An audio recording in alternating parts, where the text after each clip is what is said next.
Jane Eyre, Chapter 33. When Mr. St. John went, it was beginning to snow. The willing storm continued all night. The next day a keen wind brought fresh and blinding falls.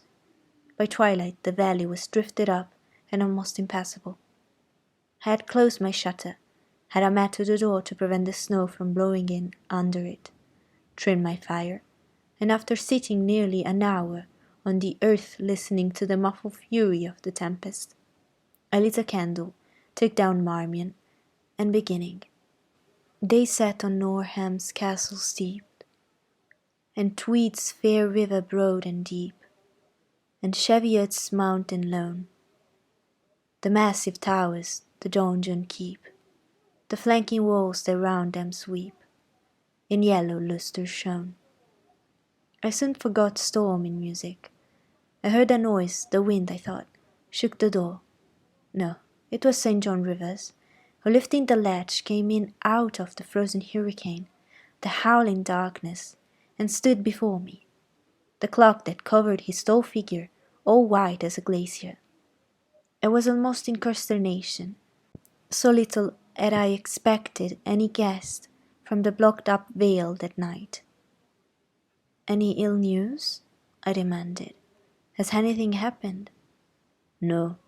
How very easily alarmed you are," he answered, removing his cloak and hanging it up against the door, towards which he again coolly pushed the mat which his entrance had arranged. He stamped the snow from his boots.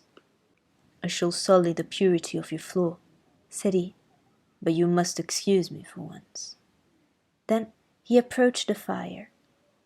"I have had work to get here, I assure you," he observed as he warmed his hands over the flame. "One drift took me up to the waist. Happily the snow is quite soft yet." "But why are you come?" I could not forbear saying. "Rather an inhospitable question to put to a visitor, but since you ask it, I answer simply to have a little talk with you. I got tired of my mute books and empty rooms. Besides, since yesterday I have experienced the excitement of a person to whom a tale has been oft told, and who is impatient to hear the sequel." He sat down. I recalled his singular conduct of yesterday, and really I began to fear his wits were touched. If he were insane, however, his was a very cool and collected insanity. I had never seen that handsome featured face of his look more like chiselled marble than it just did now. As he put aside his snow-wet hair from his forehead and let the firelight shine free on his pale brow and cheek as a pale, where it grieved me to discover the hollow trace of care sorrow, now so plainly graved. I waited, expecting he would say something I could at least comprehend, but his hand was now at his chin, his finger on his lip. He was thinking. It struck me that his hand looked wasted like his face, but perhaps some call for gush of pity came over my heart. I was moved to say, "I wish Diana or Mary would come and live with you. It is too bad that you should be quite alone, and you are recklessly rash about your own health." "Not at all," said he. "I care for myself when necessary. I am well now. What do you see amiss in me?" This was said with a careless, abstracted indifference, which showed that my solicitude was, at least in his opinion, wholly superfluous. I was silenced. He still slowly moved his finger over his upper lip, and still his eye dwelt dreamily on the glowing grate. Thinking it urgent to say something, I asked him presently if he felt any cold draught from the door, which was behind him. "No, no," he responded shortly and somewhat testily. "Well," I reflected, "if you won't talk, you may be still. I'll let you alone now and return to my book." So I snuffled the candle and resumed the perusal of Marmion. He soon stirred. My eye was instantly drawn to his movements. He only took out a morocco pocket-book, thence produced a letter, which he read in silence, folded it, put it back, relapsed into meditation. It was vain to try to read with such an inscrutable fixture before me, nor could I, in my impatience, consent to be dumb. He might rebuff me if he liked, but talk I would. Have you heard from Diana and Mary lately? Not since the letter showed you a week ago. There has not been any change made about your own arrangements. You will not be summoned to leave England sooner than you expected. I fear not, indeed. Such chance is too good to befall me. Baffled so far, I change my ground. I bethought myself to talk about the school and my scholars. Mary Garrett's mother is better, and Mary came back to the school this morning, and I shall have 4 new girls next week from the Foundry Close. They would have come today, but for the snow. Indeed. Mr. Oliver pays for 2. Does he? He means to give the whole school a treat at Christmas. I know. Was it your suggestion? No. Whose then? His daughter's, I think. It is like her, she is good-natured. Yes. Again came the blank of a pause. The clock struck 8 strokes. It aroused him. He uncrossed his legs, sat erect, and turned to me. Leave your book a moment, and come a little nearer the fire, he said. Wondering, and of my wonder finding no end, I complied. Half an hour ago, he pursued, I spoke to my impatience to hear the sequel of a tale. On reflection, I found the matter will be better managed by my assuming the narrator's part, and converting you into a listener.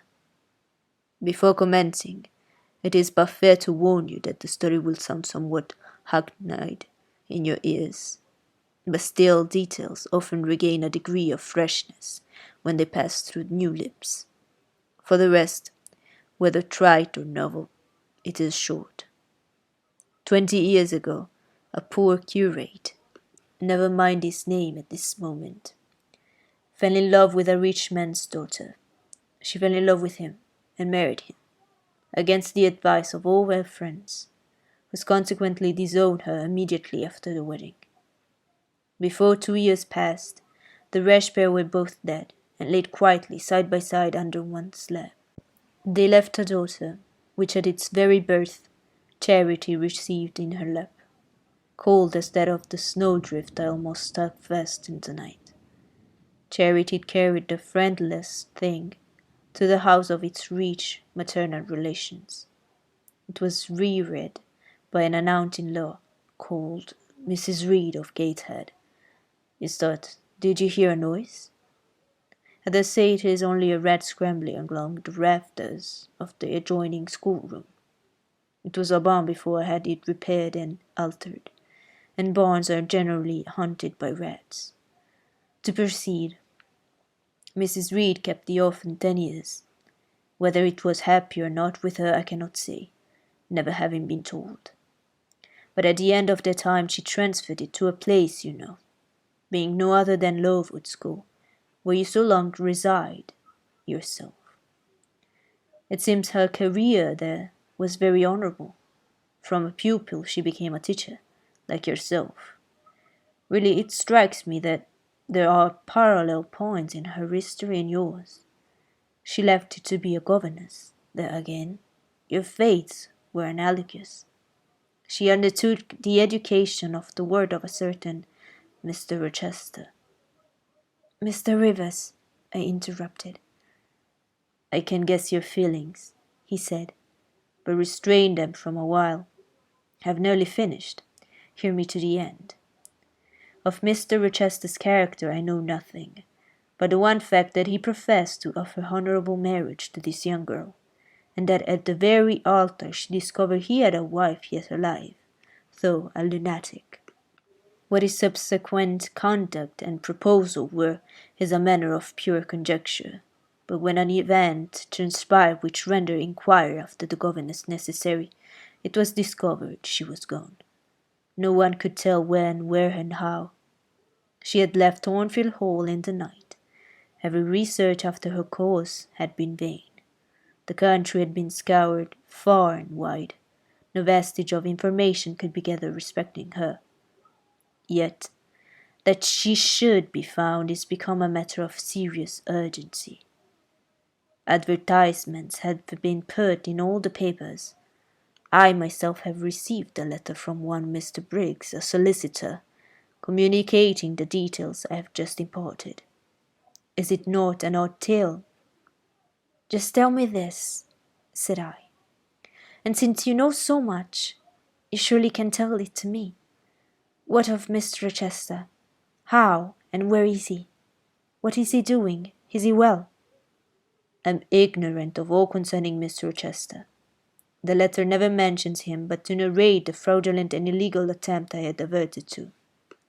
You should rather ask the name of the governess, the nature of the event which requires her appearance. Did no one go to Thornfield Hall then? Did no one see Mr. Rochester? I suppose not. But they wrote to him? Of course. And what did they say? Who has his letters? Mr. Briggs intimates that the answer to his application was not from Mr. Rochester, but from a lady. It is signed Alice Fairfax. I felt cold and dismayed. My worst fears, then, were probably true. He had in all probability left England and rushed in reckless desperation to some former haunt on the continent. And what opiate for his severe sufferings, what object for his strong passions, had he sought there? I dare not answer the question. Oh, my poor master, once almost my husband, whom I had often called my dear Edward. He must have been a bad man, observed Mr. Rivers. You don't know him. Don't pronounce an opinion upon him, I said with warmth. Very well, he answered quietly. And indeed my head is otherwise occupied than with him. I have my tale to finish.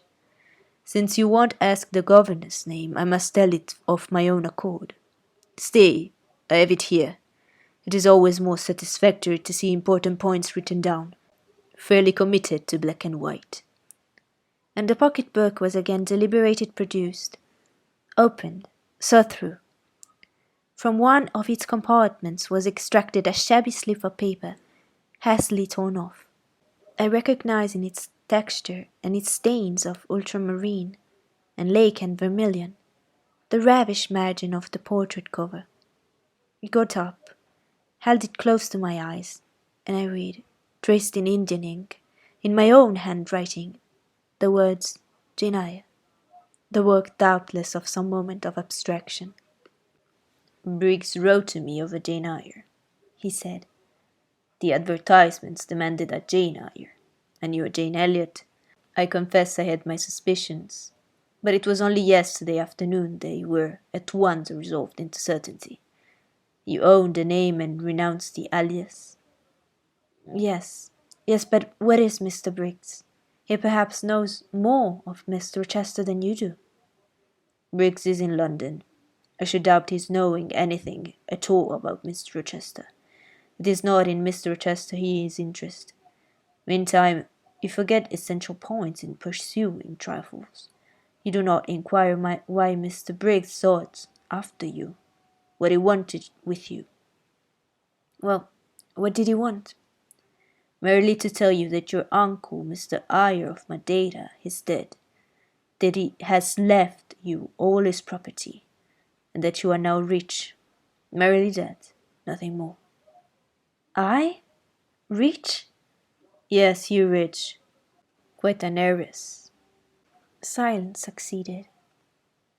You must prove your identity, of course, resumed St. John presently, a step which will offer no difficulties. You can then enter on immediate possession. Your fortune is vested in the English funds. Briggs has the will and the necessary documents. Here was a new car turned up. It is a fine thing, reader, to be lifted in a moment from indigence to wealth. A very fine thing, but not a matter one can comprehend, or consequently enjoy, all at once. And then there are other chances in life far more thrilling and rapture-giving. This is solid, an affair of the actual world, nothing ideal about it. All its associations are solid and sober, and its manifestations are the same. One does not jump and spring and shout hooray. At hearing one has got a fortune, one begins to consider responsibilities and to ponder business. On a base of a steady satisfaction rise certain grave cares, and we contain ourselves and brood over our bliss with a solemn brow. Besides, the words legacy, bequest go side by side with the words death, funeral. My uncle, I'd heard, was dead, my only relative. Ever since being made aware of his existence, I'd cherished the hope of one day seeing him, and now I never should. And then this money came only to me, not to me and a rejoicing family, but to my isolated self. It was a grand boon, doubtless, and in the past it would be glorious. Yes, I felt that. That thought swelled my heart. You unbend your forehead at last, said Mr. Rivers. I thought Medusa has looked at you, and that you were turning to stone, and perhaps now you will ask how much you are worth. How much am I worth? Oh, a trifle. Nothing, of course, to speak of. 20,000 pounds, I think they say. But what is that? 20,000 pounds? Here was a new stunner. He had been calculating of 4 or 5,000. His news actually took my breath for a moment. Mr. St. John, whom I'd never heard laugh before, laughed now. Well, said he, if you had committed a murder and I told you your crime was discovered, you could scarcely look more aghast. It is a large sum. Don't you think there is a mistake? No mistake at all. Perhaps you have read the figures wrong. It may be 2,000. It is written in letters, no figures. 20,000. I again felt rather like an individual of but average gastronomical powers, sitting down to feast alone at a table spread with provisions for 100. Mr. Rivers rose now and put his cloak on. If it were no such a very wild night, he said, I would send Hannah down to keep you company. You look too desperately miserable to be left alone. But Hannah, poor woman, could not stride the drift so well as I. Her legs are not quite so long, so I must then leave you to your sorrows. Good night. He was lifting the latch. A sudden thought occurred to me. Stop 1 minute, I cried. Well? It puzzled me to know why Mr. Briggs wrote to you about me, or how he knew you. I could fancy that you, living in such an out-of-the-way place, had a power to aid in my discovery. Oh, I'm a clergyman, he said, and the clergy are often appealed to about odd matters. Again the latch rattled. No, that does not satisfy me, I exclaimed. And indeed there was something in the hasty and unexplanatory reply, which, instead of allaying, piqued my curiosity more than ever. It is a very strange piece of business, I added. I must know more about it. Another time. No, tonight. Tonight. And as he turned from the door, I placed myself between it and him. He looked rather embarrassed. You certainly should not go till you have told me all, I said. I would rather not, just now. You shall, and you must. I would rather Diana or Mary informed you. Of course, these objections wrought my eagerness to a climax. Gratified it must be, and that without delay, and I told him so. But I apprised you that I was a hard man, said he, difficult to persuade. And I'm a hard woman, impossible to put off.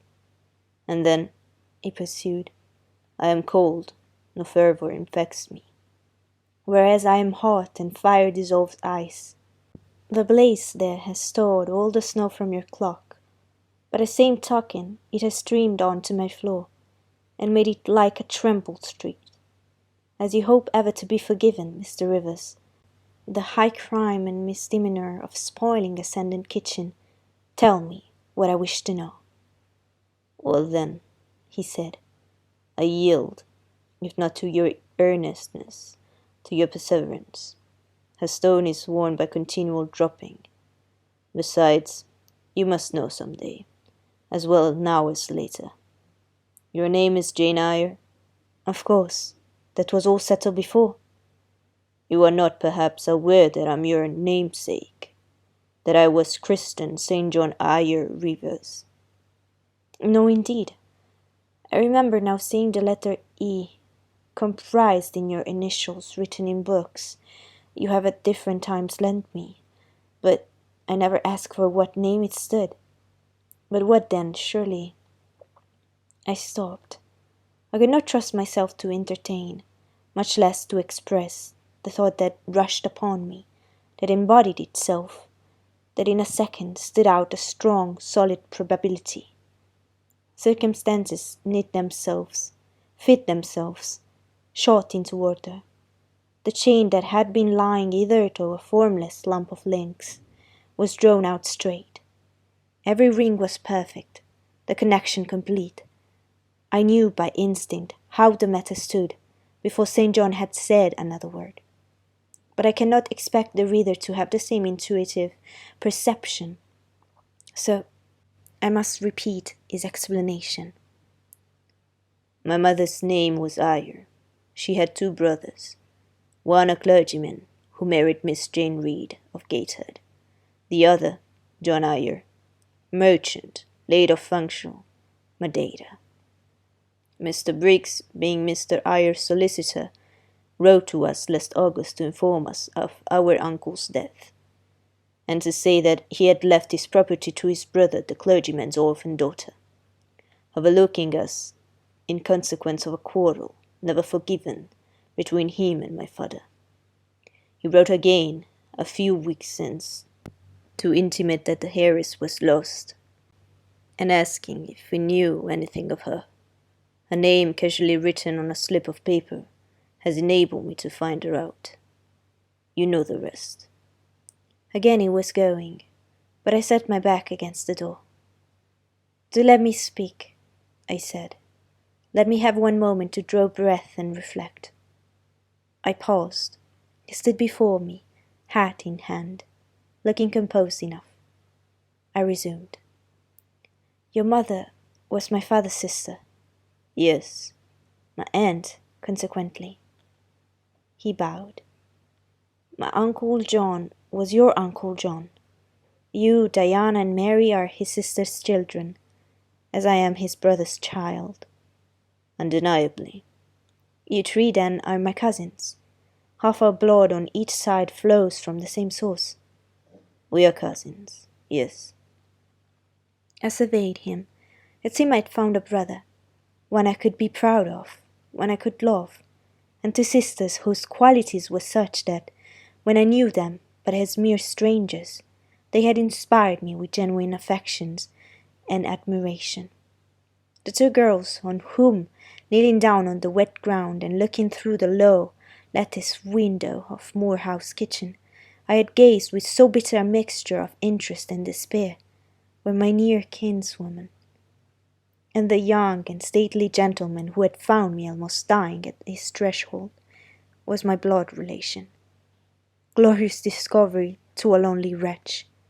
This was wealth indeed, well to the heart, a mine of pure, genial affections.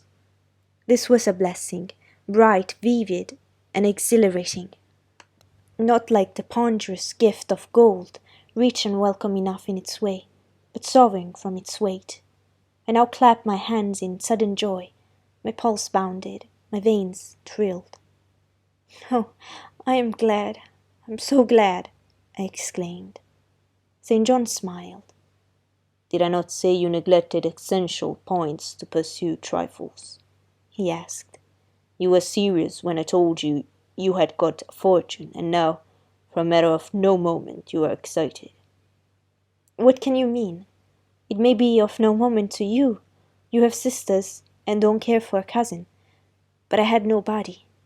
And now 3 relations, or 2, if you don't choose to be counted. are born into my world, full grown. I say again, I am glad. I walked fast through the room.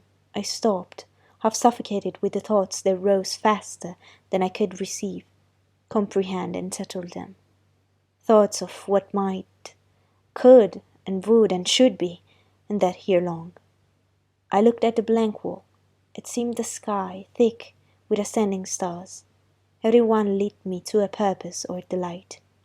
Those who had saved my life, whom till this hour I had loved barrenly, I could now benefit. They were under a yoke, I could free them. They were scattered, I could reunite them. The independence, the affluence which was mine, might be theirs too. Were we not four? £20,000 shared equally would be 5,000 each. Enough and to spare. Justice would be done, and mutual happiness secured. Now the wealth did not wait on me. Now it was not a mere bequest of coin, it was a legacy of life, hope, and enjoyment. How I looked while these ideas were taking my spirit by storm, I cannot tell. But I perceived soon that Mr. Rivers had placed a chair behind me and was gently attempting to make me sit down on it. He also advised me to be composed. I scorned the insinuation of helplessness and distraction, shook off his hand, and began to walk about again. Write to Diana and Mary tomorrow, I said, and tell them to come home directly. Diana said they would both consider themselves rich with £1,000, so with 5,000 they will do very well. Tell me where I can get you a glass of water, said St. John. You must really make an effort to tranquilize your feelings. Nonsense! And what sort of an effect will the bequest have on you? Will it keep you in England, induce you to marry Miss Oliver, and settle down like an ordinary mortal? You wonder. Your head becomes confused. I've been too abrupt in communicating the news. It has excited you beyond your strength. Mr. Rivers, you quite put me out of patience. I am rational enough. It is you who misunderstand, or rather, who affect to misunderstand. Perhaps if you explained yourself a little more fully, I should comprehend better. Explain? What is there to explain? You cannot fail to see that £20,000, the sum in question, divided equally between the nephew and 3 nieces of our uncle, will give 5,000 to each. What I want is that you should write to your sisters and tell them of the fortune that has accrued to them. To you, you mean? I have intimated my view of the case. I am incapable of taking any other. I am not brutally selfish, blindly unjust, or fiendishly ungrateful. Besides, I am resolved I will have a home and connections. I like Moor House, and I will live at Moor House. I like Diana and Mary, and I will attach myself for life to Diana and Mary. It would please and benefit me to have £5,000. It would torment and oppress me to have 20,000, which, moreover, could never be mine in justice, though it might in law. I abandon to you, then, what is absolutely superfluous to me. Let there be no opposition and no discussion about it. Let us agree amongst each other and decide the point at once. This is acting on first impulses. You must take days to consider such a matter. Here your word can be regarded as valid. Oh, if all you doubt is my sincerity, I'm easy. You see the justice of the case? I do see a certain justice, but it is contrary to all custom. Besides, the entire fortune is your right. My uncle gained it by his own efforts. He was free to leave it to whom he would. He left it to you. After all, justice permits you to keep it. You may, with a clear conscience, consider it absolutely your own. With me, said I, it is fully as much a matter of feeling as of conscience. I must indulge my feelings. I so seldom have had an opportunity of doing so. Were you to argue, object, and annoy me for a year, I could not forego the delicious pleasure of which I have caught a glimpse, that of repaying in part a mighty obligation and winning to myself lifelong friends. You think so now, rejoined St. John, because you do not know what it is to possess, nor consequently to enjoy wealth. You cannot form a notion of the importance £20,000 would give you, of the place it would enable you to take in society, of the prospects it would open to you. You cannot, and you, I interrupted, cannot at all imagine the craving I have for fraternal and sisterly love. I never had a home, I never had brothers or sisters. I must and will have them now. You are not reluctant to admit me and own me, are you? Jane, I will be your brother. My sisters will be your sisters, without stipulating for the sacrifice of your just rights. Brother, yes, at a distance of 1,000 leagues. Sisters, yes, slaving among strangers. I, wealthy, gorged with gold I never earned and do not merit. You, penniless. Famous equality and fraternalism, close union, intimate attachment. But Jane, your aspirations after family ties and domestic happiness may be realized otherwise than by the means you contemplate. You may marry. Nonsense again. Marry? I don't want to marry, and never shall marry. That is saying too much. Such hazardous affirmations are a proof of the excitement under which you labor. It is not saying too much. I know what I feel, and how averse are my inclinations to the bare thought of marriage. No one would take me for love, and I would not be regarded in the light of a mere money speculation. And I do not want a stranger, unsympathizing alien, different from me. I want my kindred, those with whom I have full fellow feelings. Say again you will be my brother. When you uttered the words, I was satisfied, happy. Repeat them, if you can. Repeat them sincerely. I think I can. I know I have always loved my own sisters, and I know on what my affection for them is grounded. Respect for their worth and admiration of their talents. You too have principle and mind. Your tastes and habits resemble Diana's and Mary's. Your presence is always agreeable to me. In your conversation I have already for some time found a salutary solace. I feel I can easily and naturally make room in my heart for you, as my third and youngest sister. Thank you. That contents me for tonight. Now you had better go, for if you stay longer, you will perhaps irritate me afresh by some mistrustful scruple. And the school, Miss Eyre? It must now be shut up, I suppose. No, I will retain my post of mistress till you get a substitute. He smiled approbation. We shook hands, and he took leave. I need not narrate in detail the further struggles I had and arguments I used to get matters regarding the legacy settled as I wished. My task was a very hard one, but as I was absolutely resolved, as my cousins saw at length that my mind was really and immutably fixed on making a just division of that property, as they must in their own hearts have felt the equity of the intention, and must, besides, have been innately conscious that in my place they would have done precisely what I wished to do. They yielded at length so far as to consent to put the affair to arbitration. The judges chosen were Mr. Oliver and an able lawyer. Both coincided in my opinion. I carried my point. The instruments of transfer were drawn out. St. John, Diana, and Mary, and I, each became possessed of a competency